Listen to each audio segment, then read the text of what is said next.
Bismillahirrahmanirrahim. Assalamualaikum warahmatullahi wabarakatuh.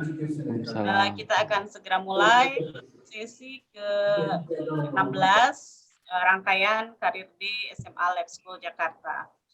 Terima kasih telah bergabung di Zoom sore ini dari EPU. Ada narasumber Mr. Yokoyama. Ya, Mr. Yokoyama langsung dari kampus EPU dan kebetulan juga dengan setting kelas ya seperti nanti anak-anak seperti menerima kuliah di EPU ya, juga bergabung Ibu Era dari EPU Indonesia, lalu ada juga dari BINUS Internasional ya dengan Pak Marco dan Ibu Ayu yang nanti akan memberikan informasinya. Dan juga sudah bergabung Bapak Ibu Guru BK. Ini ada Ibu Nurbaiti dari Bukit Asam. Terima kasih sudah bergabung. Juga Bapak Ibu Ayah Bunda kelas 10, 11, 12 yang sudah bergabung juga. Rekan-rekan guru SMA Lab School Jakarta, karyawan yang terhormat juga Bapak Suparno, Bu Dina, Pak Mustafal yang sudah bergabung. Dan juga anak-anakku semua kelas 10, 11, 12 dan juga beberapa siswa dari sekolah di luar lab school. Selamat bergabung, semoga apa yang kita lakukan sore ini membawa keberkahan dan manfaat buat kita semuanya. Terima kasih semuanya. Untuk sesi ini saya akan memberikan kesempatan pertama pada Pak Ano selaku Kepala SMA Lab School Jakarta untuk memberikan sambutan dan sedikit arahan untuk sesi klaster ekonomi di sore ini. Waktu dan tempat kami persilahkan Pak Ano. Baik, terima kasih Bu Ita. Bismillahirrahmanirrahim. Assalamualaikum warahmatullahi wabarakatuh. Waalaikumsalam warahmatullahi wabarakatuh. Selamat sore, arigatou gozaimasu, Prof. Yokoyama. Salam sejahtera untuk kita semua, para pimpinan SMA, Bapak Ibu Guru, tamu undangan, dari EPU Ritsumaikan dan tim, kemudian Dr. Marco dari BINUS Internasional, moderator, pembawa acara, ayah bunda, orang tua, para siswa yang berbahagia. Sore hari ini kita akan bersama-sama mengikuti webinar yang menghadirkan dua narasumber yang luar biasa. So, Mr. Yokoyama, thank you for your time.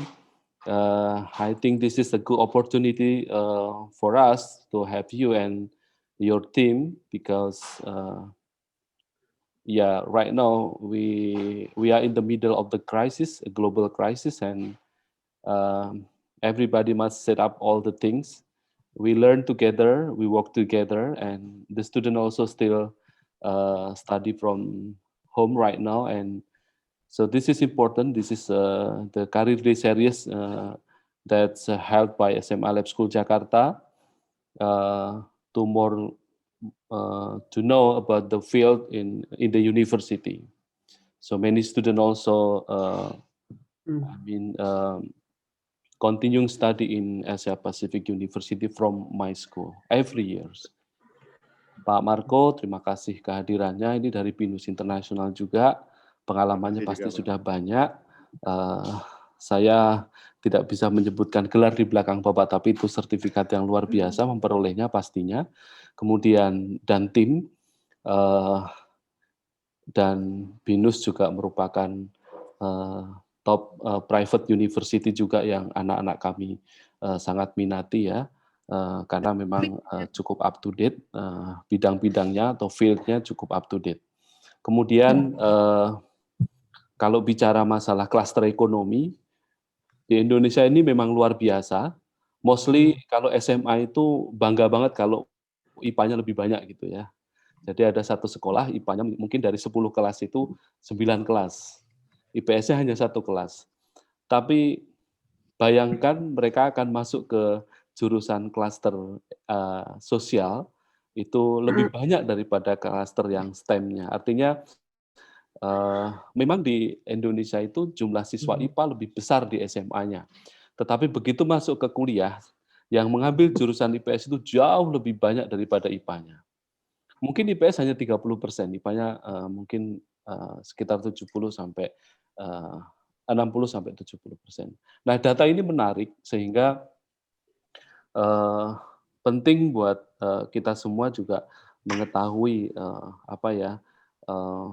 jurusan-jurusan atau program-program atau field yang lebih detail di dalam klaster ekonomi. Apalagi sekarang kita sedang pada masa pandemi, tentu yang kita bayangkan ketika teman-teman ini lulus tahun depan, ini mungkin akan berbeda ketika mereka akan mengambil tahun depan, kemudian lulus 3 tahun atau 4 tahun lagi, mungkin akan berbeda juga. Jadi menarik hari ini kita kehadiran 2 orang yang luar biasa. Baik, terima kasih. Saya tidak berpanjang lebar. Sekali lagi saya hanya mengucapkan terima kasih kepada APU Ritsumeikan University, Prof. Yokoyama Kenji dan Dr. Marco dari BINUS Internasional dan tim yang sudah hadir pada webinar kami. Terima kasih. Mohon maaf jika ada salah-salah dalam proses penyebutan dan lain-lain. Wabillahi taufiq wal hidayah. Assalamualaikum warahmatullahi wabarakatuh. Selamat sore. Assalamualaikum warahmatullahi wabarakatuh. Terima kasih pada Pak Suparno yang sudah membuka sesi ini dengan banyak informasi awal yang menggambarkan tentang kondisi siswa terhadap minatnya di bidang ekonomi atau di klaster ekonomi ini. Untuk berikutnya nanti akan dipandu oleh rekan saya Bapak Fajrin yang akan memoderatori sesi ini. Nanti sesi ini bagi menjadi 2, yaitu presentasi masing-masing 30 menit dan juga nanti akan ada sesi tanya jawab setelah presentasi. Nah, untuk selanjutnya kami serahkan kepada Bapak Moderator, Pak Fajrin, untuk memandu sesi presentasi ini. Silakan Bapak Fajrin. Oke, terima kasih Bu Ita. Bismillahirrahmanirrahim. Assalamualaikum warahmatullahi wabarakatuh. Waalaikumsalam warahmatullahi wabarakatuh. Thank you, Mrs. Ita, as the MC for the opportunity. I am Fajrin, acting as the moderator of today's event. Dear honorable speakers, principals and vice principals, teachers, academicians, parents, and beloved students. On this occasion, the 15th Career Day series, we will discuss issues related to economics and accounting major, specifically about how to run your company in the middle of global crisis. This topic is related to our current situation in the middle of global crisis of COVID-19, which has been around us for about 8 months. COVID-19 contributes a huge impact on our country's economy, shut business down, and ruin them all. These companies have to close their outlets, including business in F&B industry. But some business keep rise and grow, such as TikTok, frozen food, fast food, gadget, pharmaceutical company. They survive and continue to grow than before. Observing the situation, we are going to analyze what are the strategies they have implemented so they can maintain their business, even keep growing and rising during the pandemic. Let's listen the explanations from our 2 great speakers. The first one is Professor Yokoyama Kenji, PhD from APU Ritsumeikan. He is a Bachelor of Economics from Waseda University and earned a doctoral degree in Business Administration at Ritsumeikan University. Now, Mr. Kenji is Vice President Ritsumeikan, APU Ritsumeikan University. Our second speaker is Dr. Marco Hermawan, CA, CPMA, ACPA from BINUS Internasional. He is a Bachelor of Accounting from University of Indonesia, graduates from Master Program of International Business at Curtin University, and earned doctoral degree in accounting at Victoria University of Wellington. All right, let's give the opportunity to our first speaker, to Kenji Sensei. You have 30 minutes for the presentation. The time is yours.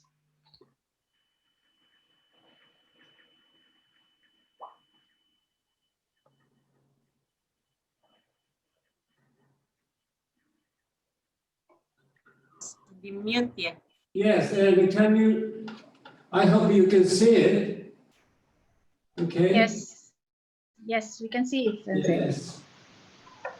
Just a minute. Okay. Hello, everyone. Right now, it's 5, almost 20 or 10, 15 or something, and it's getting cold. It's a little bit windy outside, and we have got from time to time, not now, but from time to time, we have got the snow stay on the ground, and it's a little bit, not high here, but on a hill, and the height is maybe less than 400 meters high. Anyway, thank you for listening to coming to my session, listening to my lecture, and entitled "How to Run Your Company in the Middle of Global Crisis." Especially, it means that the COVID-19 coronavirus, but we are in a crisis. Politically, I think. Economically, I think, yes. Also, environmentally, in a crisis. So, how to survive it? Okay. I'm afraid I cannot give you a correct answer to it, theoretical answer to it yet. But I want to share very interesting examples that Japanese economy have experienced in the past. In Japan, we have got some successful businesses. Most of them are long-lasting businesses. Long-lasting means that they went through a lot of difficulties. One of the difficulties experienced may be bigger than coronavirus, bigger than what we have right now. So, one important thing is that let's listen to what they experienced, how they cope with it. Let's listen, let's learn something from those Japanese companies' experiences who have been succeeded right now.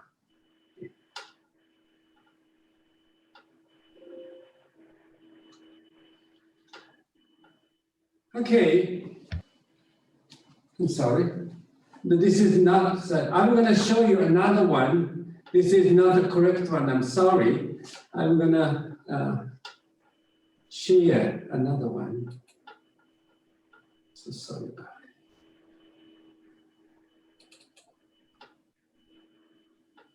Not the same one, I'm sorry. Just a minute, just a minute. Okay. Okay.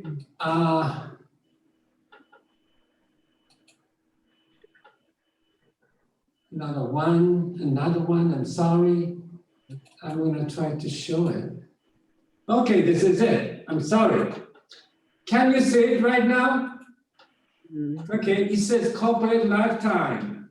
Okay, you can see it? Yes? Yes, we can see.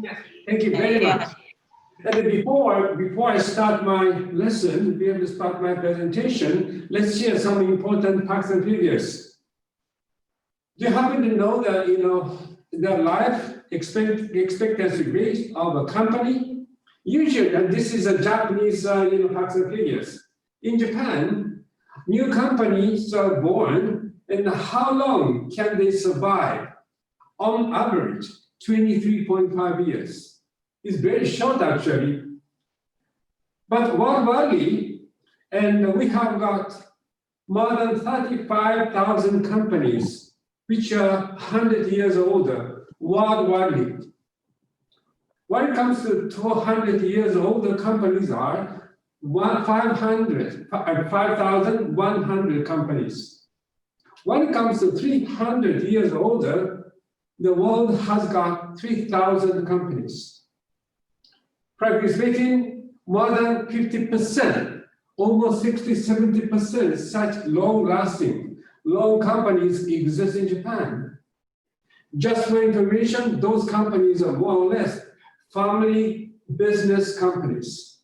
Family businesses that owned by the family and operated by the family. Anyway, so today let's focus on some good examples and from those long-lasting companies in Japan, And how do they survive? Is there any secret for surviving and going through such difficult times? For example, along with Japan, we have got nearly 30,000 and the companies which are 100 years or older in Japan. Almost little bit less than 30,000, but Japan has got so many old companies. Compared to USA, Germany, and Great Britain, we have got long-lasting companies, a lot of. Let's focus on the top 10 world oldest companies. Oldest one is that, number 10 is that Genda Shigyo, and the foundation year was 771, and the arts and crafts company. Next one is that German company, namely Haslogo. I cannot pronounce it correctly, but German company. It's a brewing company, beer brewing company. Also, they operate restaurant chains as well.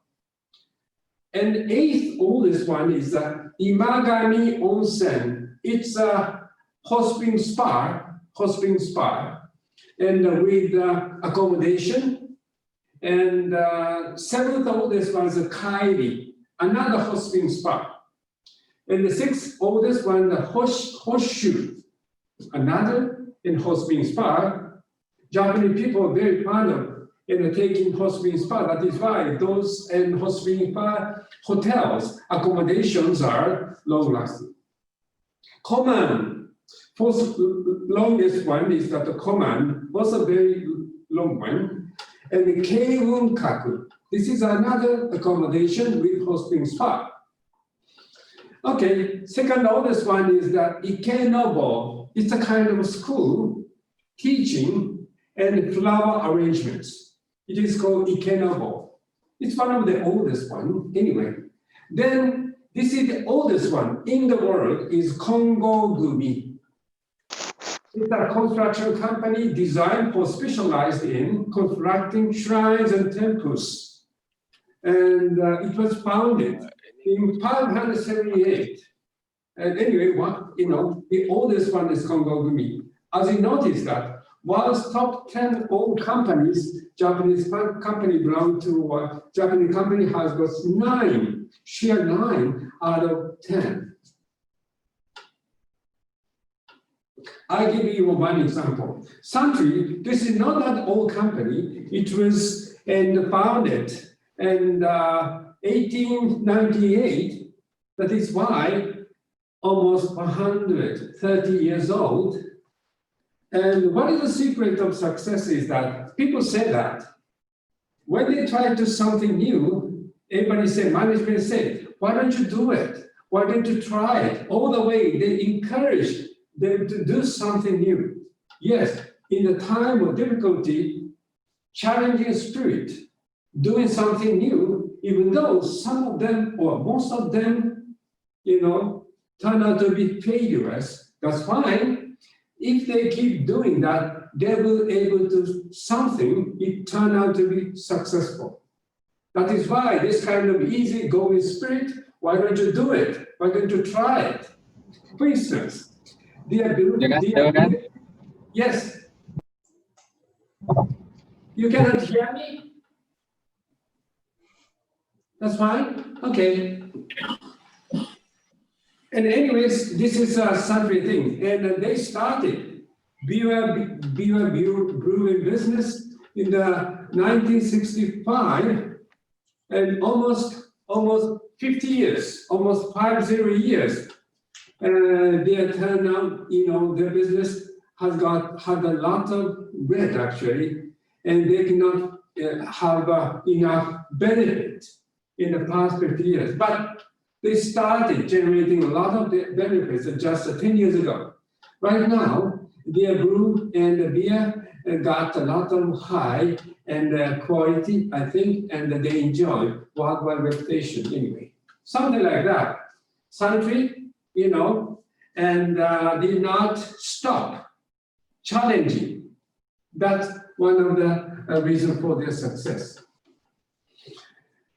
I hope you know that this is Nissin Shokuhin, and it is not so old anyway, but it is right now a 70 years old company, and the founder, Ando Momofuku, and he invented instant noodles, and the very first time in the world.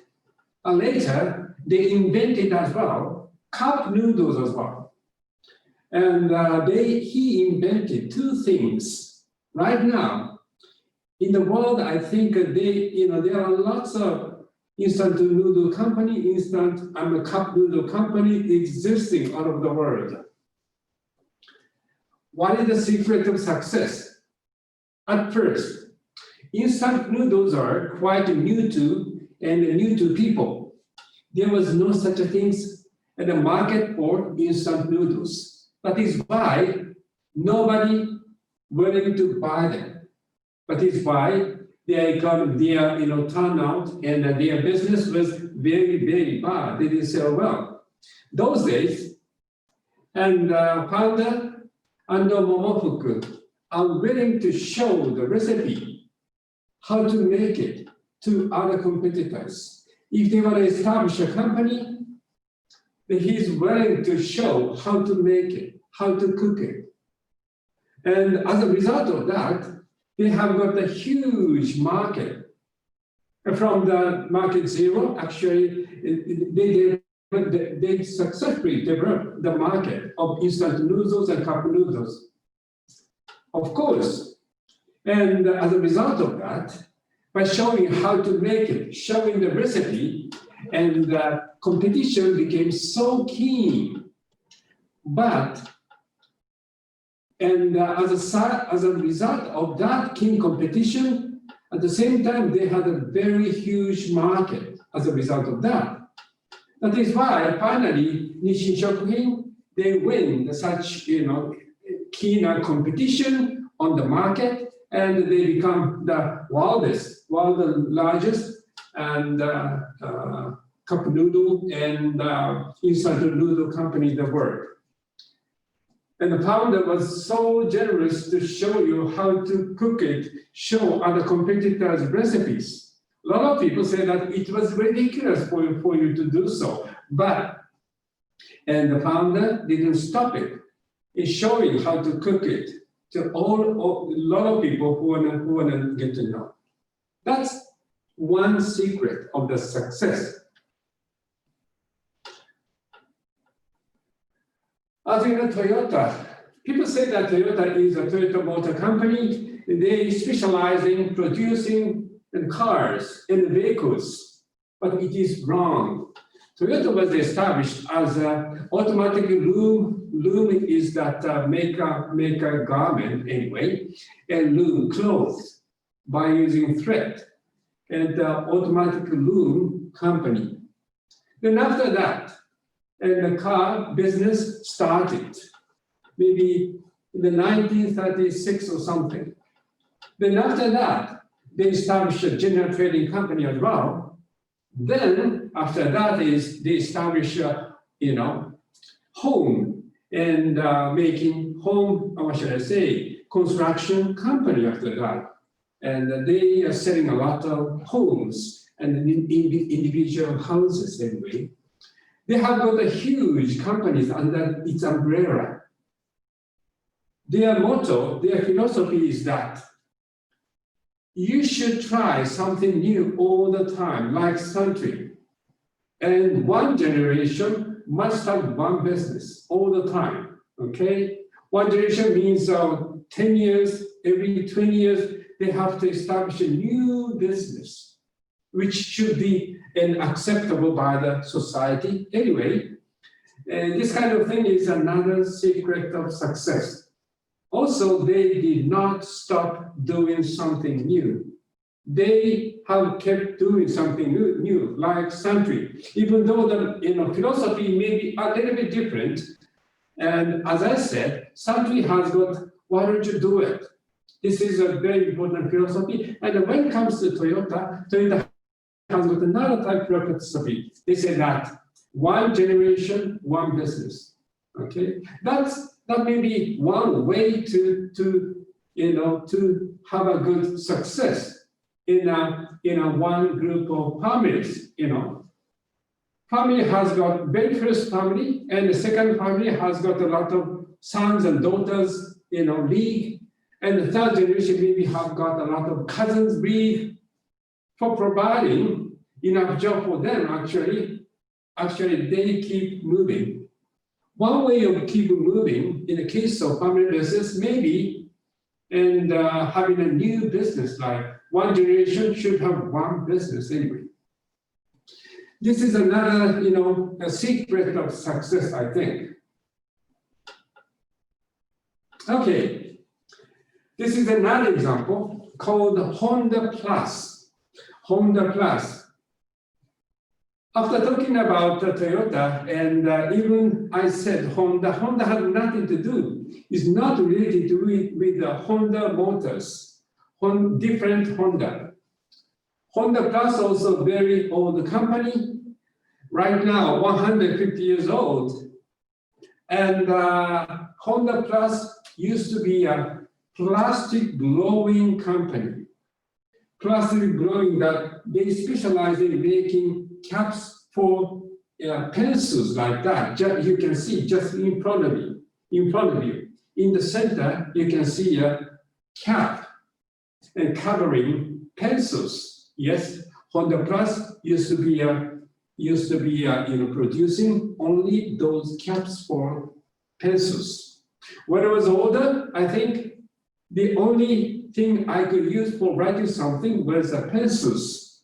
I cannot use any other ballpoint pens, any other convenient and the method for writing. I use pencils, only pencil. That is why those caps were necessary for covering and at the top of the pencils. Okay, but they have got a very good technology of blowing, plastic blowing. And they apply that kind of technology into other types of bottles, like bottles for cosmetics, bottles for medical use, bottles for other purposes. Okay? That's another reason for success. They will stick to their own technology. They have got a very important core technology. They always thinking about how to apply that technology other areas as well. That's another secret of success, confronting difficulty.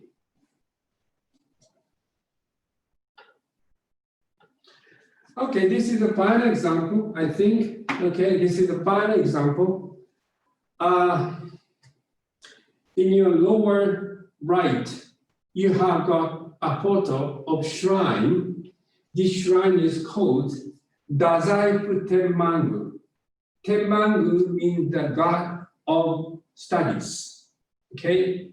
If you want to be a good scholar, if you want to pass an entrance exam or something, a lot of people visit this shrine to pray for good success in the academic, society, I think.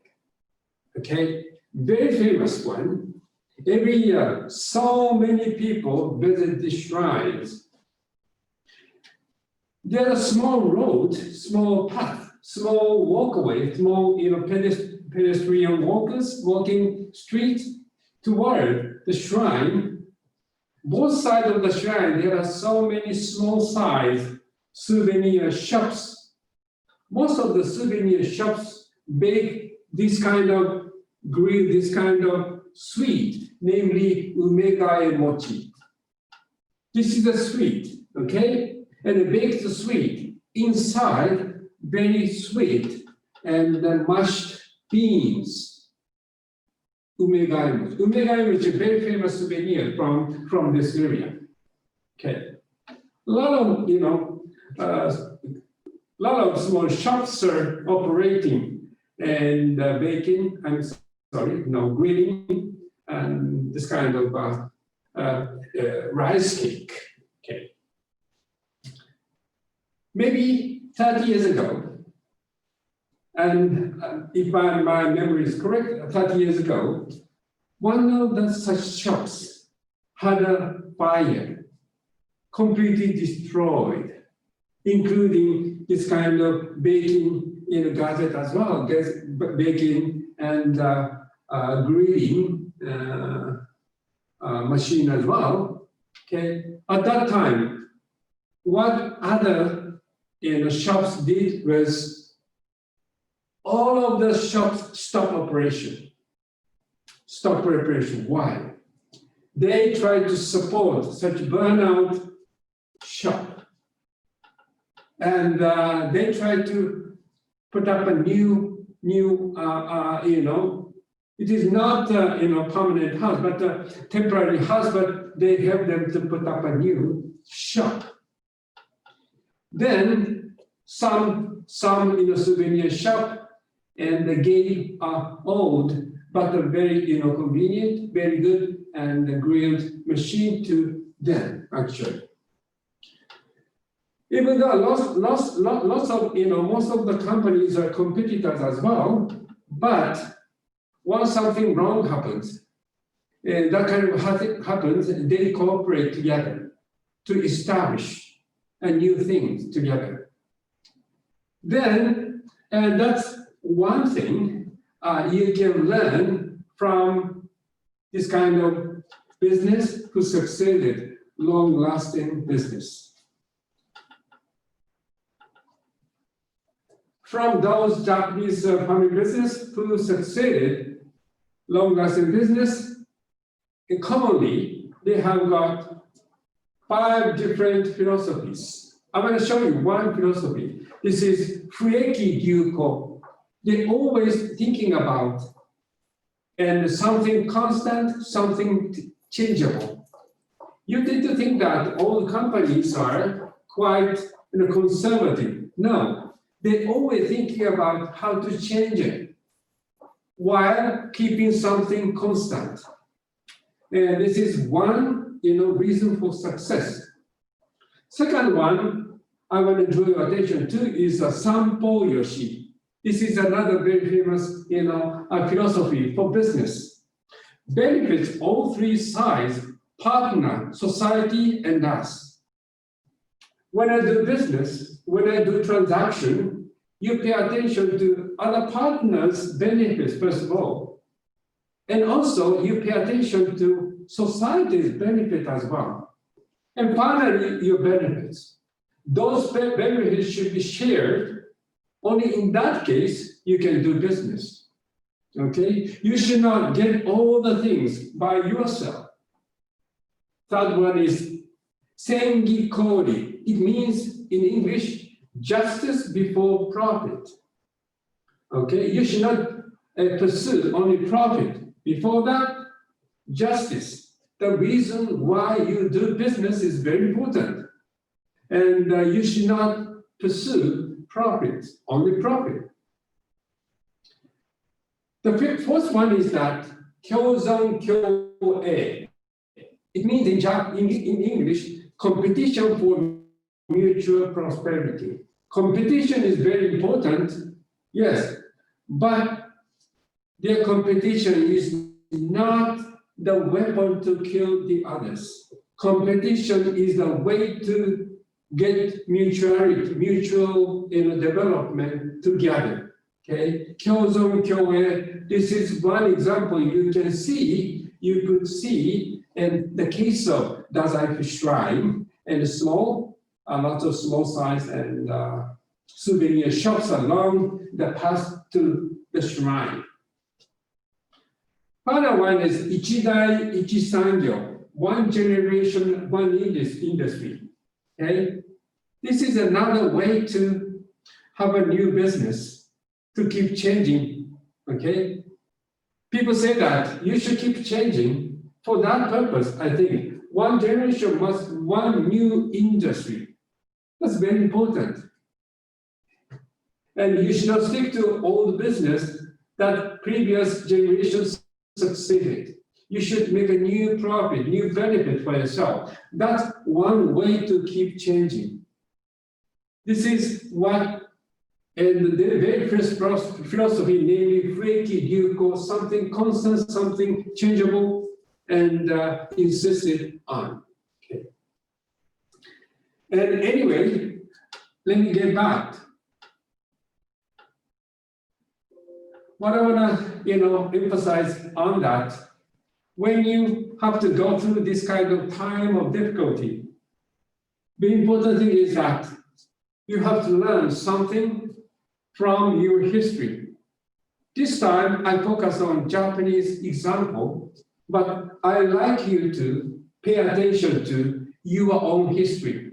There must be a lot of lessons you have to learn, okay, for the future, I think. Okay, and this is the end of my presentation. Thank you for listening, and I'm prepared myself for the Q&A session. Thank you very much.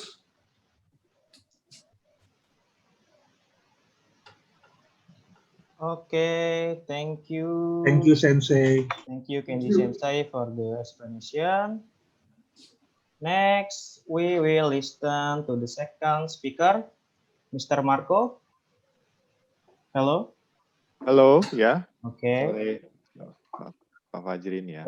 Mr. Marco, waktu dan tempat dipersilahkan ya, Pak. Oke, ya, terima kasih. I would probably be using both language. Is it okay, Pak? English or English and bahasa ya. Oke, baik. Selamat sore. Assalamualaikum warahmatullahi wabarakatuh. Bapak Ibu guru dari Lab School dan juga saya panggil adik-adik ya, adik-adik sekalian yang sekarang berada di kelas 10 sampai kelas 12 ya. Baik, nama saya Marco Hermawan dan saya adalah Head of Program dari program studi International Business di BINUS International.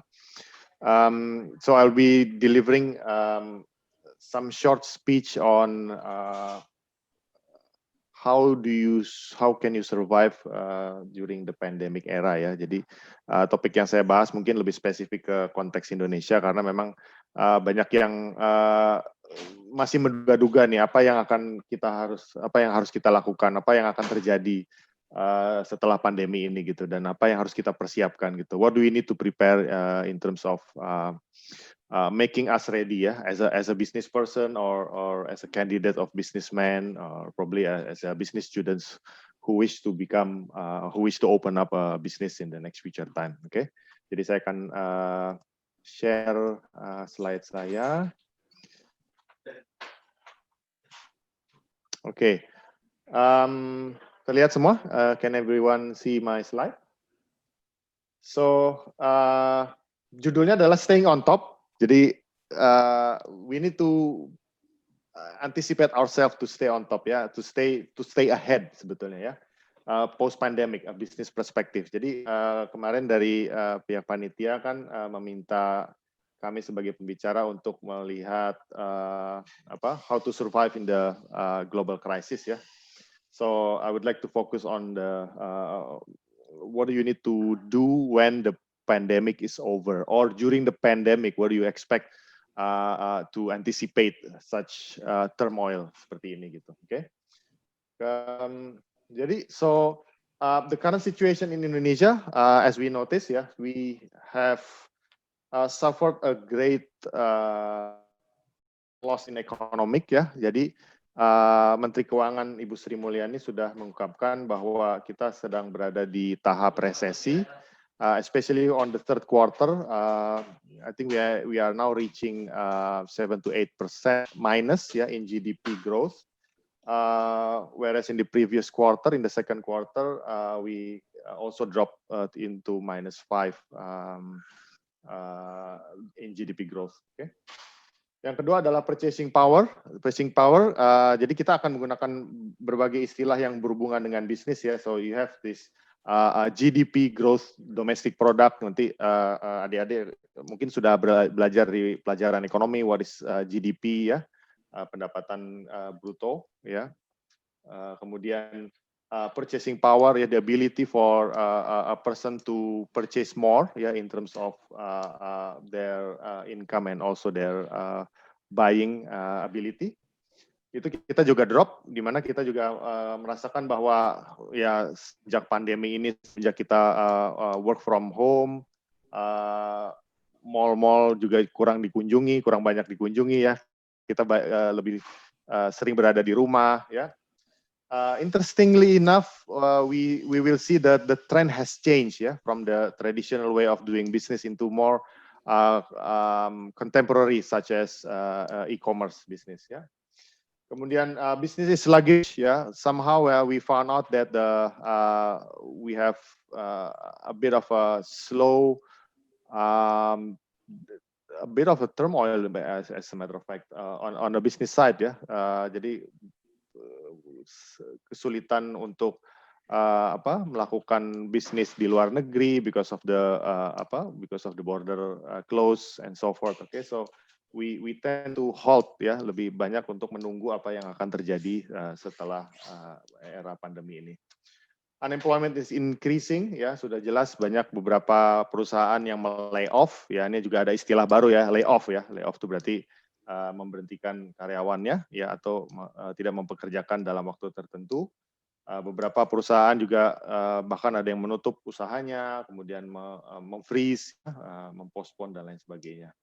Dan yang paling terlihat secara jelas adalah is the tourism industry ya, tourism and hospitality industry is collapsing. Mungkin pada bulan-bulan April, Mei, Juni itu kan pada saat kita ada PSBB total, di mana kita semua tidak bisa bepergian, termasuk pergi keluar kota, naik pesawat dan lain sebagainya. Daerah-daerah turis sangat mendapatkan efek yang cukup besar ya akibat adanya pandemi ini ya. Jadi banyak dari beberapa hotel yang melay off karyawannya juga. Oke, di situasi seperti ini tuh sebetulnya is it a disadvantage or we can make this as an opportunity. Nah, itu kan kalau misalnya istilah bisnis itu we need to make sure that any threat can be opportunity, any weaknesses can be strength. So we need to make sure that this the way of your thinking has to be in a positive side gitu ya. Nanti kita akan bahas lebih lanjut. PSBB affecting the economic growth. Jadi maksudnya what happened during the pandemic. Di sini kita bisa lihat timeline-nya bahwa kita mulai local lockdown itu dari bulan Maret tahun 2020 ya, di daerah-daerah seperti Tegal, Tasikmalaya, Papua. This area closed sometime around March to April 2020. Then Jakarta started to close their city on April 2020. Kemudian there is no school activity, semua siswa, mahasiswa ya, pendidikan dilakukan secara online ya, sampai sekarang juga ya kita masih menggunakan Zoom. Efek keempat adalah export, import, industry, fuel, logistic, distribution is still running but in the minimum scale ya, artinya kita menurunkan tahap perdagangan kita ya, siklus perdagangan kita walaupun tidak banyak, namun masih berjalan ya. Kemudian Pak Erlangga Hartarto juga mengungkapkan terjadi drop di GDP growth 2,9 dari 5% di kuartal pertama. Dan seterusnya, adik-adik bisa ngelihat bahwa sebetulnya kita sedang menuju ke penurunan trend of GDP growth ya, atau pertumbuhan ekonomi. Grafik ini memang sedikit menakutkan ya. It's kind of afraid when you see this graph because you will be seeing this is a real case basically during the pandemic that the sales has dropped significantly. Yeah. So if we ask all the SME companies or any types of corporation that you can come across, their sales are decreasing. Yeah, because of the low in demand. Yeah, shortage of demand, and as well there's not much progress ya in the economic growth. Apa yang sebetulnya kita harus lakukan gitu? What do we need to do when you have this kind of graph? Do we feel scared? Do we have to freak out gitu kan? Kita kan ngelihat bahwa waduh ini gimana nih? Is there any way that we can improve this graph? Gitu ya. Yang dipentingkan oleh seorang pengusaha itu adalah you don't need to get panic. Ya, although the figure tells unfavorably, ya, because kan pasti kan kita ingin melihat salesnya tumbuh naik ya, kemudian profit kita bertambah banyak dan lain sebagainya. Tapi di era pandemi seperti ini kita harus mau nggak mau terima bahwa grafik kita menurun seperti ini. Alright, and how do we anticipate that? When is the time for us to rebound ourselves? Ya, itu yang penting. Oke. Saya mengambil beberapa tips ya dari Harvard Business Review yang baru saja keluar ya. Ini masih hangat nih ya. Jadi apa yang sebetulnya yang kita lakukan, strategi apa yang harus kita siapkan when the pandemic is over? Because at this time we are actually on the lowest point of our you can say our motivations, our business cycles. Okay. Another thing that you have to be prepared is business doesn't always shine. Okay. You need to be aware and you need to be ready that your business is declining or even at this lowest stage, gitu ya. The first is that what position can you attain during after the pandemics, gitu. You need to position yourself. Jadi kamu kalau misalnya punya usaha dan kelihatannya nih customer-nya kok nggak datang-datang gitu. Waduh, ini kalau misalnya jualan seperti ini bisa bangkrut, saya harus bayar staff saya, harus bayar biaya sewa dan lain sebagainya kan. Mikirnya tuh udah negatif gitu. You need to position yourself. Okay.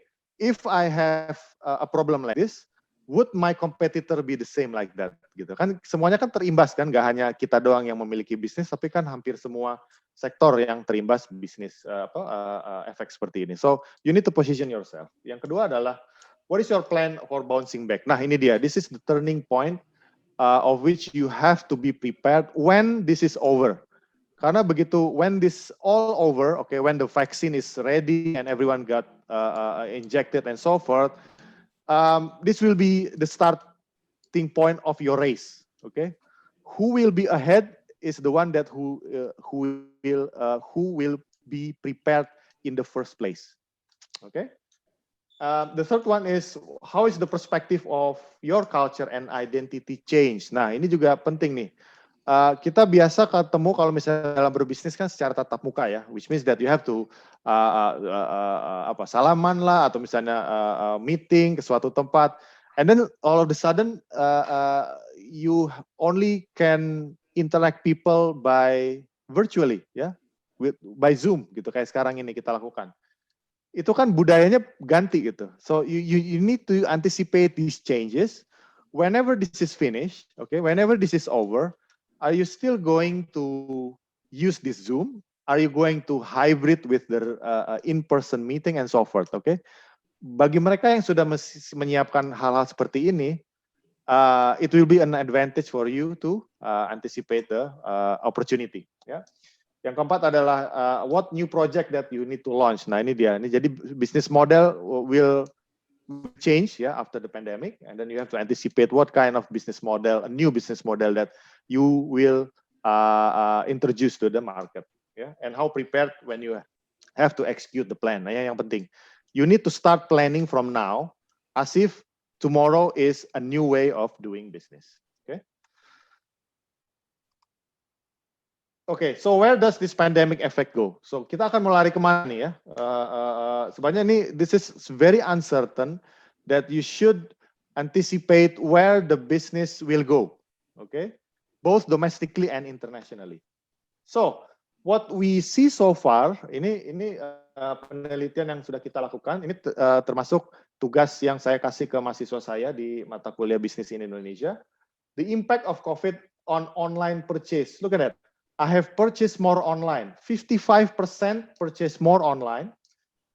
Although 25% has no impact, tapi hampir setengahnya dari beberapa penelitian yang kita dapat itu, they converted their business type into more online. Look at this again. 76%, okay, have been using online to supply food, medicine, food delivery, and even education. So would that be an opportunity for the next business model online, or virtually on these four sectors? Okay. And you also see that 62% has been impacted less, ya. Artinya, which category below are now buying less of the stop buying because of the quarantine. Travel, definitely, you cannot travel anywhere, ya. You are limited to go abroad because of the closing border of the country. Entertainment, sampai sekarang bioskop masih tutup, ya. Mungkin CJV juga cuman kapasitas 25 sampai 50%. What is the new characteristic? Are they changing their way of seeing movie?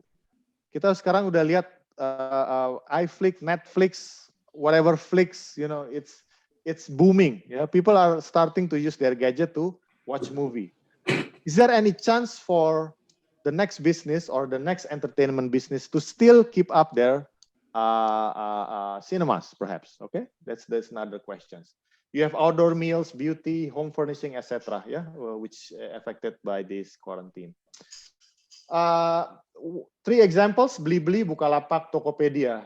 Look at how many new accounts they have got during the pandemic. Yeah, 12 million new users in e-commerce due to this pandemic. Bayangin, yang biasanya beli ke pasar langsung sendiri, and then they just have to stay at home and start to use their gadget and purchase online. Okay, 2.5 million for Bukalapak, 1 million for Tokopedia. Amazing. Yeah, a new opportunity for everyone to use more online transaction. 28% of the shopping habit has been increased. We all know that yang paling sibuk juga bukan hanya online business, tapi kurir-kurir, transportation, delivery. Yeah, it's a new way of doing business right now. Okay. Besides that, due to the pandemic, Grab and Gojek is also helping the small and medium business enterprise, yeah, because they are the ones or the sectors that affected the most. Now, what you should do as a student is actually to consider helping the SME as well, ya, yang biasanya ngebuat bahan lokal dan lain sebagainya. Why not we try to help them? Because kita sudah membuktikan bahwa di tahun 98 pada saat Asian crisis, pada saat kita mengalami krisis di tahun 98, UMKM is the savior of Indonesia. They are the one who actually keep on doing business.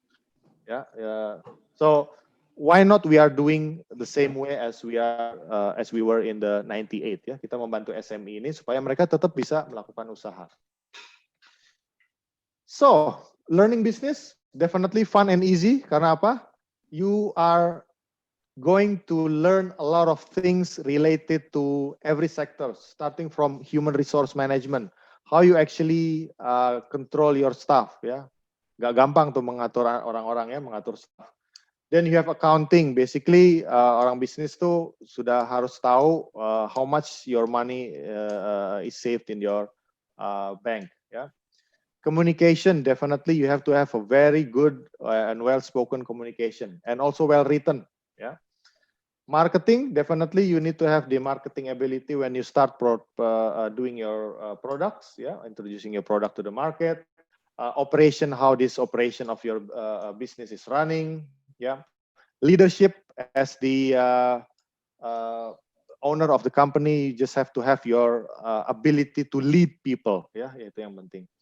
And the last thing is e-business. Now we are starting to realize that business will not be the same again after the pandemic. Yeah, you need to realize that introducing your product or promoting your product with e-commerce, yeah, is one way of how you market your product. And as well, your business process, doing e-business, anything that goes with an E, yeah, you need to start learning it, yeah. You have the data analytics, you have everything that is related to electronic and e-commerce and so forth, ya. Itu adalah beberapa aspek yang harus kita pelajari, yang akan kita pelajari dalam bisnis. Okay. So in conclusion, again, never give up and look for opportunity, ya. At the lowest point, I know that it hurts. I know that you think that you won't be able to rebound your business, but hey, business is still business. You need to have a good opportunity of anything, yeah, that is out there. it's a blessing in disguise. I know the pandemic is really hurting the economy, but again, opportunity is a virtue. Bye, Bu. Okay, and don't be stressed out. Nih kadang-kadang misalnya kita biasa kalau untuk berbisnis tuh, wah dapat profit banyak nih, and then all of a sudden dapat rugi gitu, terus nggak mau lagi gitu. No, that's not how a businessman works. Okay, be critical, yeah. Look for any possibilities that you may able to change your business because your competitor is doing the same. Plan and contingency plan. Nah, ini yang suka dibilang oleh beberapa pakar dari Harvard Business School. You need to have a plan, okay, that you will anticipate after the pandemic, but you need to have a contingency plan if this plan doesn't work. Alright, itu yang paling penting. Harus ada skoci kalau dalam kapal tuh ya. Kapal besar kan pasti ada skoci ya. Then you have to have the plan B and plan C that you need to anticipate. And the last one, definitely networking. Your friends are collapsing, your colleagues are dropping out somehow, but again, because of your networking, you will be able to help them and they will help you as well. Because networking is a key for a businessman to become a successful person. Okay, I hope this short speech can be beneficial for you. So thank you very much for the time. Selamat sore, Bapak Ibu. Assalamualaikum warahmatullahi wabarakatuh. Waalaikumsalam warahmatullahi wabarakatuh. Thank you, Mr. Marco. Now it's time for us to enter the question and answer session. Please ask via chat room or click raise hand if you want to ask directly. Oke, bagi yang mau bertanya dipersilahkan. Oh, sudah ada yang raise hand satu dari guru kita. Ya, Miss Leni, dipersilahkan Miss Leni. Oke, Assalamualaikum warahmatullahi wabarakatuh. Am I audible? Saya terdengar? Yes. Okay. Ya, terdengar, Miss. So this is very great presentations. I'd like to address questions on the Honorable Professor Yokoyama. Concerning the unbearable change in the middle and after pandemic, this is quite depressing for students, even me as a teacher, even for thinking about trying up something new in the class or like preparing them to have the skill for being adaptive. And even for thinking whether we can try something new or start the business as well. So as what you mentioned, like learning from history is indeed impactful, I believe on that. But by having technology advancement, it creates another level of the world, right? I mean, the pattern on how we detect values in the past and in the future will also change. So what will be your perspective on this, sir? What will you suggest to students in who wants to major in business or having the goals to work in this business? Thank you, sir. Thank you very much. First of all, what I would suggest to a student for the future, very first thing is that, okay, and firstly, business has got, when you become a, undergraduate student, and as Mariko mentioned that, Hamamas mentioned that, the business has got lots of areas actually. I like you to acquire and basic knowledge and about all the business areas. That's one thing. That's very important. And the management area, accounting area, finance area, and all the things are necessary for you to go into the actual society. That's one thing. And also, I like you to focus on one very important specialty area, specific area. I like you to be a specialist in a certain area because when you start working after graduating in the college or university, you will work as a team member. And the team means that every member of the team has got the specialty area, very specific and professional area. Then let's share those professional areas together to create, what should I say, something very new, okay?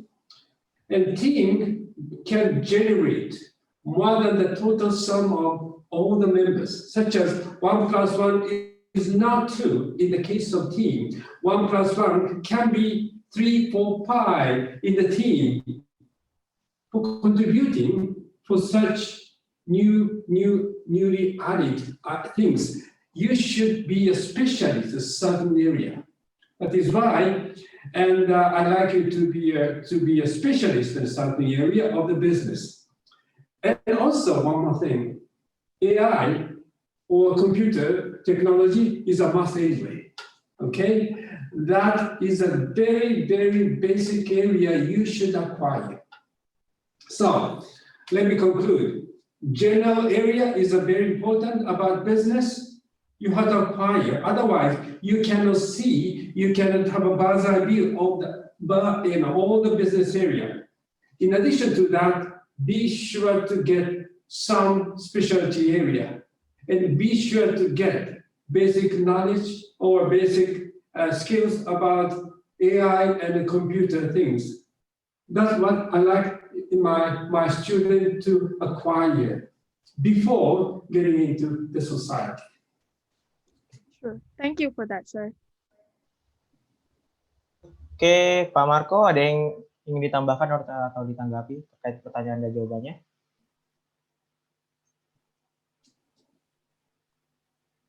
Baik, terima kasih Bu Liani atas pertanyaannya. Jadi kalau bagi kita sih memang the way we expect students to learn business is by learning by experience gitu. Basically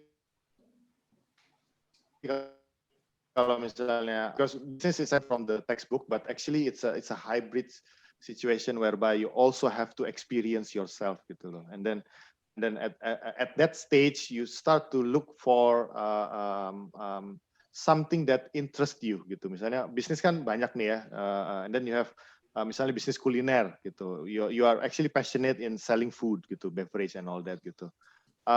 Basic bisnisnya sebenarnya sama. You start up with a marketing plan, a business plan, anything that has to do with plan kan gitu kan.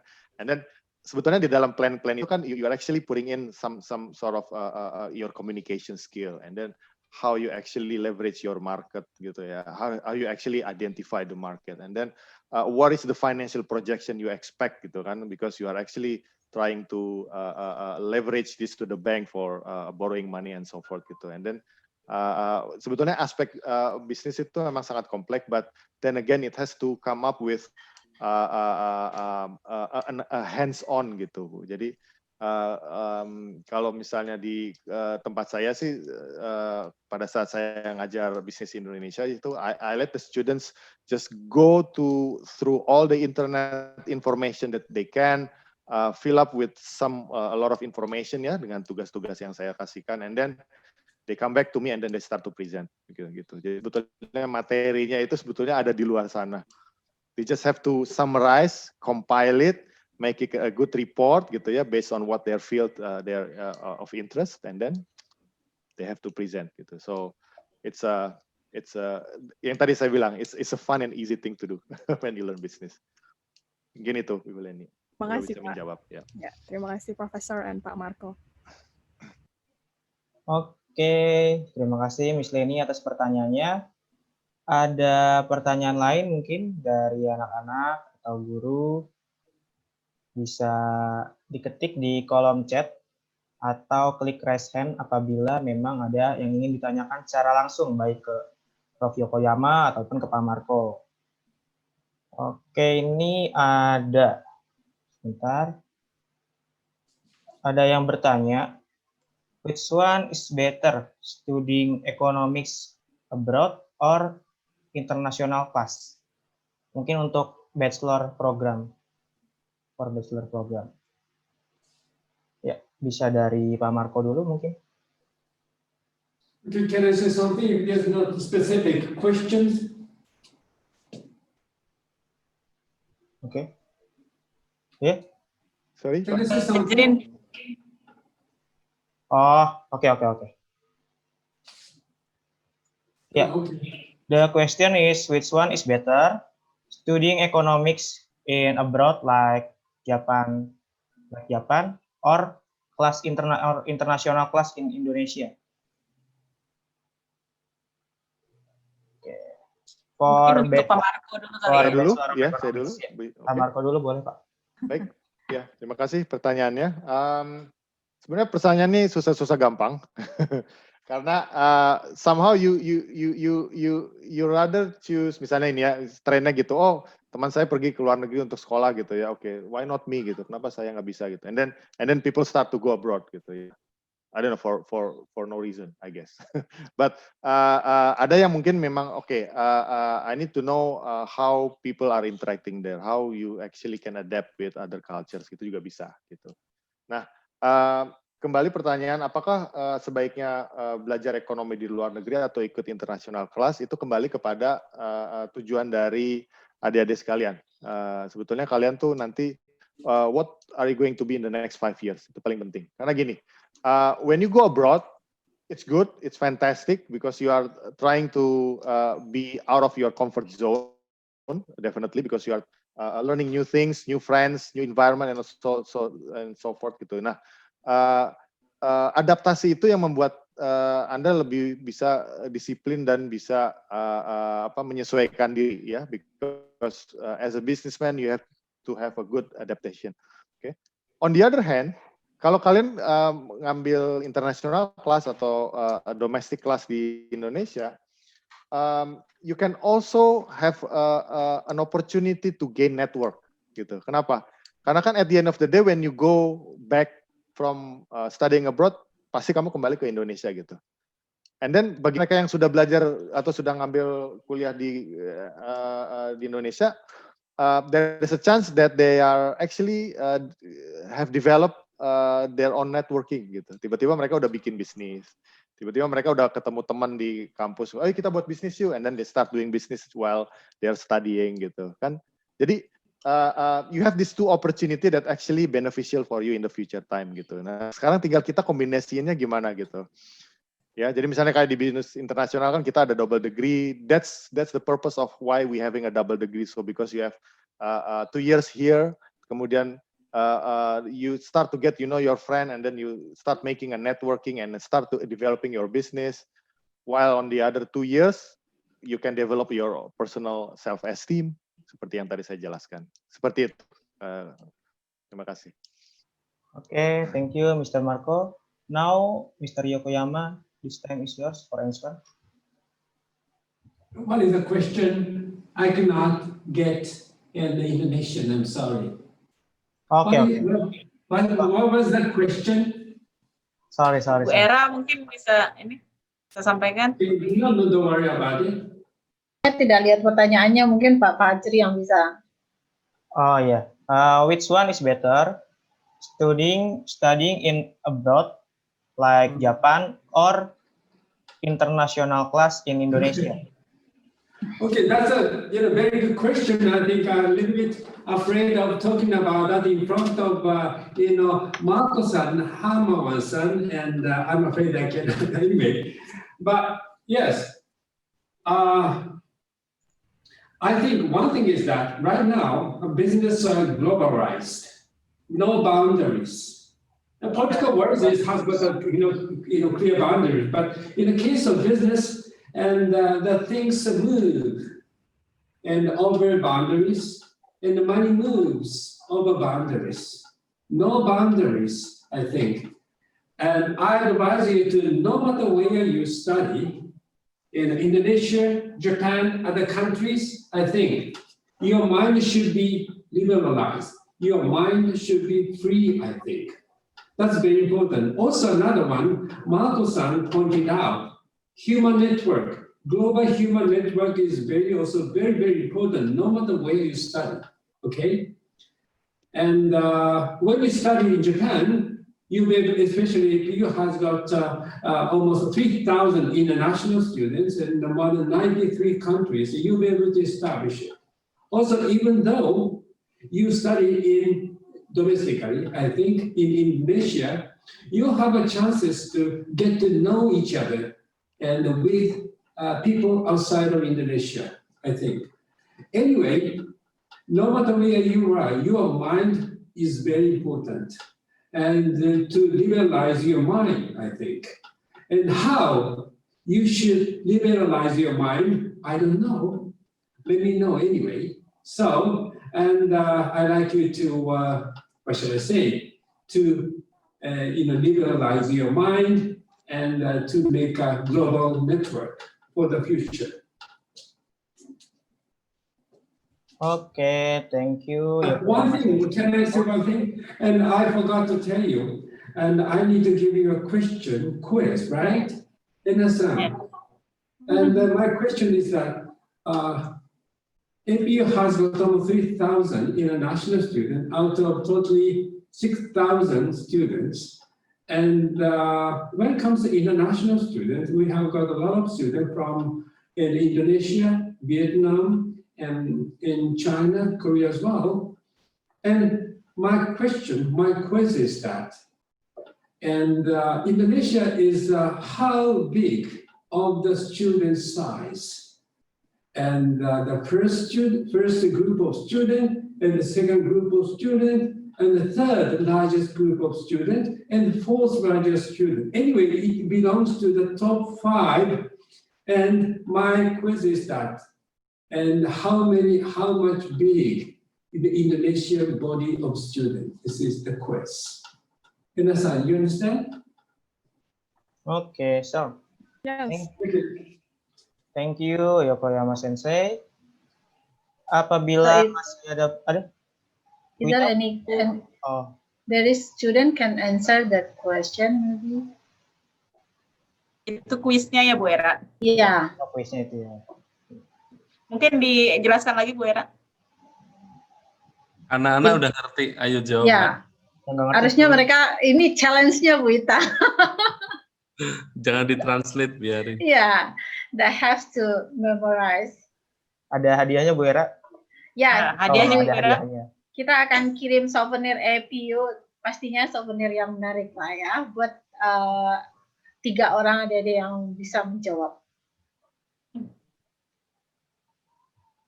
Tinggal milih padahal. Tinggal milih.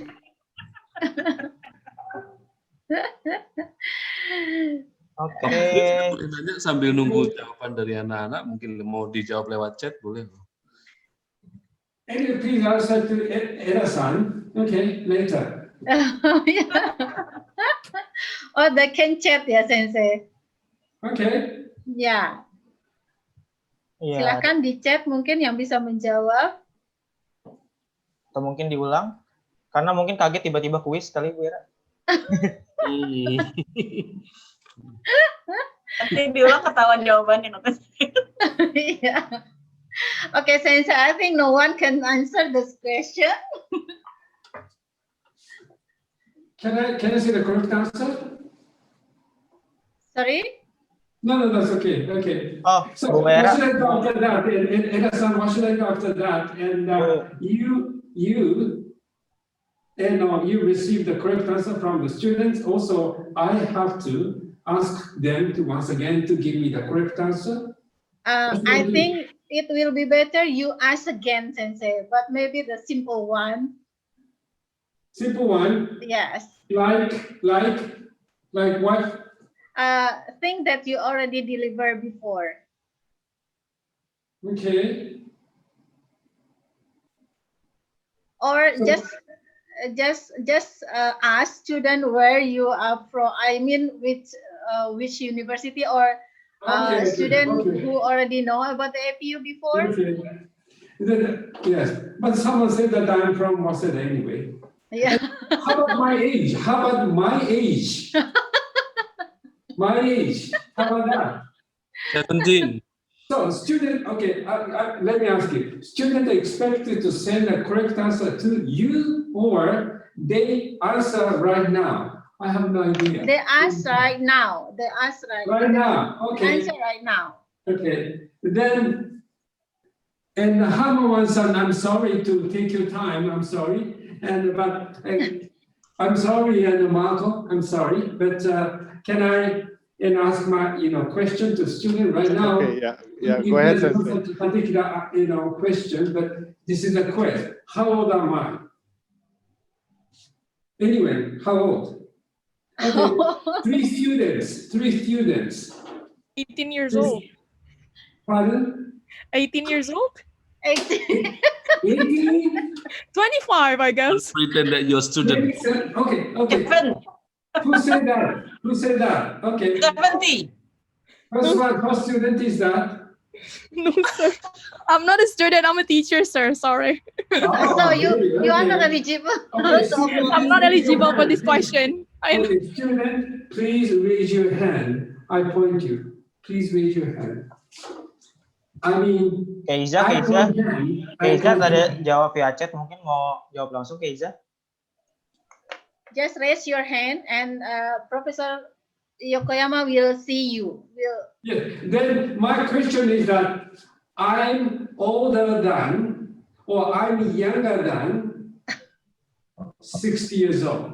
Which one? Older than, younger than, Younger 60 than years old? Who said that? Please Okay. raise your hand before Yes, answer. please raise your hand. Okay. There is a student who want to I'm older than answer. 60 years old. I'm older than 60 or younger than 60 years old. Which one? Keiza mau menjawab katanya Bu Keiza. Keiza dipersilakan Keiza. Halo. Younger than 60 years old. Actually, it's 58 maybe.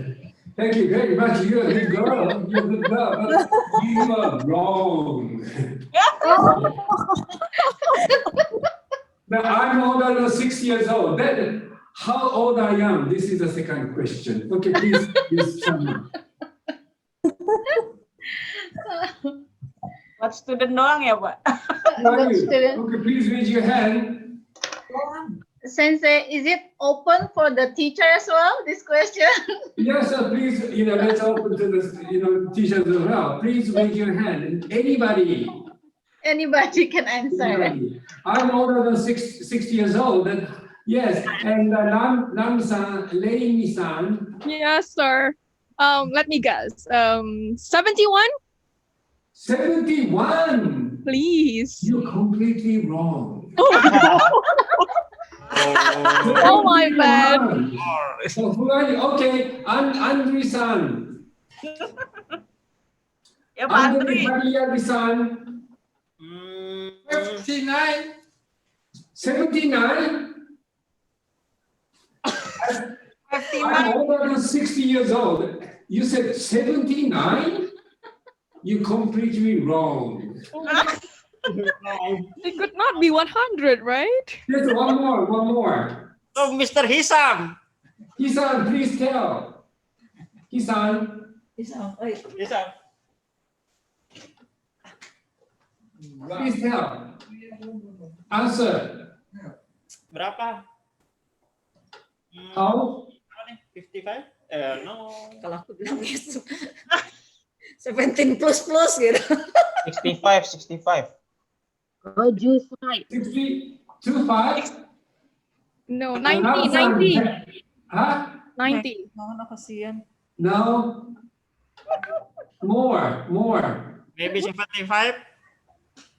65? 75? 65. That's correct. I'm Oh 65. my gosh. Somebody Google it up. What? Yes. I know that. Moderator have a CV. And one more thing. I turned 65 yesterday. Oh, happy birthday, Professor. And Marco-san Happy belated birthday, Sensei. Happy belated birthday. Merry Tokusai. And Ena-san, please send the gift to him. Okay, Thank you. Sensei. Okay, thank you. Okay, Thank so you. this is the time for the FPU presentation, Ibu Ita or Bu Puri, Pak Fajri. Pak Fajrin, silakan Oke. dipandu kembali. Mungkin sesi tanya jawab sudah info untuk beasiswa Pak Fajrin masing-masing mungkin sekitar 5 Kan menit. tadi ada. Oke, berarti sekarang waktunya untuk sharing informasi soal beasiswa ya Bu ya, dari FPU dan dari Ya singkat saja. internasional, singkat saja. Mungkin dari Bu Era terlebih dahulu dari FPU. Silakan Bu. Saya minta si profesornya untuk menyampaikan, boleh Bu Ita? Okay, Sensei, can you explain little bit about the APU? Okay. Just for instance. Thank you very much for giving me time to explain APU. APU was established in the year 2000. The purpose is that we started bilingual education, English and Japanese. and one course is given by English and Japanese. It means that, for example, Introduction to Management for your student is given by English, and also Introduction to Management Japanese class. You can choose one of them.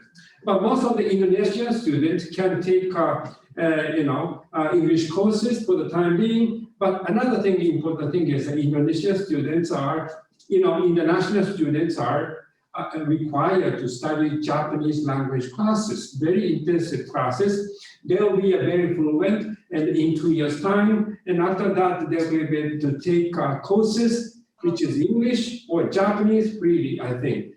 And as a result of that, I think our international students got a very good job from the Japanese society, more or less.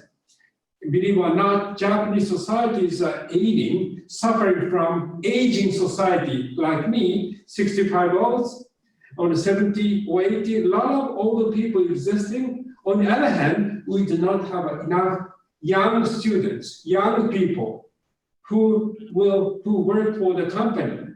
That is why we have got a very brilliant international students, and especially Indonesian students will work for a very good company after graduation. And also, Hammaman-san's, university, I think we also accredited by HCSB and AMBA as well, and the Double Crown universities, I think. Okay, and so we have our cafeteria is Japan's largest and Muslim-friendly and halal-friendly restaurant, I think. And you'll be able to come here, and you don't have to worry about what to eat. Our restaurant is a halal-friendly Muslim, halal-friendly restaurant, halal restaurant anyway. And okay. Yeah, and the important thing that we offer scholarship for the international students, and most of Indonesia students who now continue in APU, mostly they are get the scholarship from APU. So be sure to check APU website.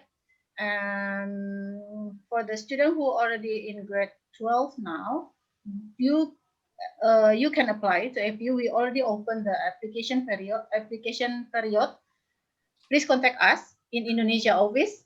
I will send my email, my address in the chat box. Ya, jadi siapa yang berminat untuk informasi lebih lanjut ke APU, silakan nanti email ke kami. Dan kita sudah buka pendaftaran. Ada 2 fakultas. Jadi nanti yang berminat silakan email ke saya. Saya akan kirimkan juga ini slide APU, brosur APU, dan yang berminat untuk brosur hard copy APU juga tadi di chatbox Pak Fitra sudah share untuk alamat emailnya, jadi nanti kami bisa kirimkan ke alamat adik-adik masing-masing ya. Mungkin waktu kita tidak terlalu banyak untuk informasi mengenai detail APU, tapi silakan adik-adik anytime bisa email kami ke apu-ina@apu.ac.jp atau bisa hubungi kami ke kantor atau ke handphone. Ya, silakan nanti hubungin kami ke nomor telepon ini untuk informasi lebih detail mengenai APU. Dan bulan Desember kami buka application period, the second period for application untuk anak-anak Indonesia. Itu saja. Terima kasih.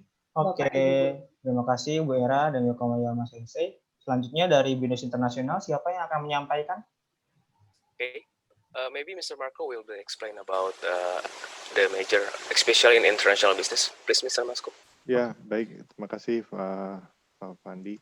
Jadi, karena saya berada di lingkup BINUS Business School, jadi saya mungkin akan menjelaskan sedikit tentang BINUS Business School untuk yang program internasional tadi ya. Jadi, di program bisnis kita ada 2, yaitu international business yang saya pegang, dan satu lagi adalah business management and marketing. Jadi lebih fokus kepada marketing. Bagi mereka atau adik-adik yang lebih tertarik membangun bisnis dari dalam keluar, artinya if you want to learn about how to actually understand the way other people's cultures and then negotiate internationally and then learn about export import, a global business environment, etc., dan international business program suits you well, gitu, oke. Tapi kalau mereka ingin lebih ingin memfokuskan kepada marketing, if you guys wants to develop more on your marketing ability, data analytics, web design and usability, and so forth, then business management and marketing is your choice, your other choice. Kemudian selain di IB dan IMM, business management and marketing, kita juga ada program computer science, information system, then you have communication, and then you have graphic design, kemudian ada fashion management, itu ya yang program internasional ya Pak Pandi ya. Itu semuanya kampusnya ada di Senayan, ya kita namakan Senayan Kampus, dan juga di kampus FX Sudirman gitu. Kalau nanti akan saya bagikan websitenya untuk program internasional di BINUS Internasional. Oke, itu mungkin itu aja dari saya, Pak Pandi, silakan. Jadi, silakan. Oke. Jadi untuk BINUS Internasional tadi sudah dijelaskan mengenai jurusan, kita punya 6 jurusan, ada Computer Science, Information Systems, Communication, and we have BINUS School, kita ada International Business, Business Management, Marketing, and Finance. Jadi mungkin ada teman-teman yang sudah berminat, tadi aku juga sudah share untuk link admissions-nya, terus kemudian kalau ingin teman-teman yang punya pertanyaan lebih lanjut tentang BINUS Internasional, can contact me directly ke email saya di fandi.yuwono@binus.edu, atau yang ada yang punya pertanyaan mengenai BINUS International Business di BINUS Internasional, bisa kontak Pak Marco ya Pak ya, di email ya Pak ya, di Marco. Emailnya udah ya tadi. Sudah di marco@binus.edu, atau bisa kontak ke Miss Ayu Pita. Benar ya Miss Ayu ya? Iya, selamat sore. Aku tulis email aku ya. Boleh. Oke, jadi mengenai beasiswa kita punya 3 beasiswa. Yang pertama ada beasiswa dari akademik, jadi nilai rata-rata di 75. Kemudian yang kedua kita punya beasiswa untuk BINUSian bagi teman-teman yang mungkin ada papa mamanya berasal dari BINUS atau sedang berkuliah di BINUS atau alumni dari BINUS. Kemudian yang ketiga kita punya beasiswa yaitu Widya Scholarship. Jadi ini jalur dari prestasi, misalkan teman-teman pernah mengikuti lomba tingkat akademik, maksudnya lebih ke di internasional, jadi pernah juara 1, 2, dan 3, itu bisa apply ke kita. Nanti jika terpilih dari yayasan bisa mendapatkan biaya tanggungan itu 100% kita tanggung kuliahnya. Oke, itu. Oke, terima kasih. Pak Fajri, boleh satu tambahan sedikit? Bu Ita, gimana Bu? Satu aja, satu slide. Oke, waktu ini sudah habis, sikat aja ya Mbak Era ya. Ya, baik. Saya mungkin bisa lihat ini bisa lihat slide nggak Bu Ita? Ya. Ya, jadi adik-adik bagi mungkin yang adik-adik yang tertarik ke EPU, kemudian kita tahu bahwa EPU masuk salah satu top global university di Jepang. Jadi ada satu program dari pemerintah Jepang, kalau ada adik-adik yang lulus dari top global university ini, nanti akan dapat privilege visa for inspiring student entrepreneur. Jadi kalau ada rencana untuk startup company, bikin perusahaan baru gitu di Jepang yang inspiring gitu, akan sangat terbuka sekali di Jepang. Seperti yang tadi juga sudah disebutkan bahwa Jepang sekarang kan dia krisis populasi ya, jadi sangat encourage anak-anak muda untuk bisa bergabung atau membuka perusahaan lah untuk di Jepangnya. Ya, jadi khusus untuk adik-adik yang mungkin ini logo ini juga bisa jadi salah satu alternatif bagi adik-adik yang ingin melanjutkan university di Jepang, bahwa ini ada 37 universitas yang ditunjuk yang masuk ke dalam top global university ini, dan EPU termasuk salah satu. Baik, terima kasih. Oke, selesai berarti ya sesi hari ini. Nanti untuk keterangan lebih lanjutnya mungkin bagi anak-anak bisa dilihat di website BK yang akan di-launching nanti. Jadi bisa dilihat beasiswanya, ada beasiswa apa aja, informasinya. Kalau misalkan tertarik, bisa nanti dilihat di website BK. Oke, thanks to Mr. Kenji and Mr. Marco for a very fruitful presentation and discussion. What we were discussing are really beneficial, and I believe each one of us have our own conclusion and the benefits as well. And that brings us to the end of the session. Thank you for your time and attention today. Bye. Assalamualaikum. Waalaikumsalam warahmatullahi wabarakatuh. Thank you so much, Mr. Thank Fajrin. you. Terima kasih Pak Fajrin yang sudah memandu sesi ini. Luar biasa sekali dua narsum kita. Pak Marco, terima kasih banyak. Thank you very much, Mr. Yokoyama tadi ya. Membuat sore kita menjadi nggak ngantuk ini ya informasinya. Ternyata bicara bisnis itu no boundaries ya tadi ya. Bicara di bisnis Jepang, bisnis di Indonesia gitu ya. Ternyata menjadi hal yang sangat menarik untuk dibicarakan. Mudah-mudahan ini cukup menginspirasi di sore ini untuk anak-anakku semuanya, ayah bunda, ibu, bapak semuanya yang mengikuti sesi ini. Terima kasih sekali lagi sudah bergabung. Mudah-mudahan membawa manfaat buat semuanya. Mohon maaf atas segala kekurangan. Terima kasih sekali lagi. Saya tutup sesi ke-15 rangkaian Karir D SMA Lab School Jakarta dengan ucapan terima kasih. Alhamdulillahirobbilalamin. Wassalamualaikum warahmatullahi wabarakatuh.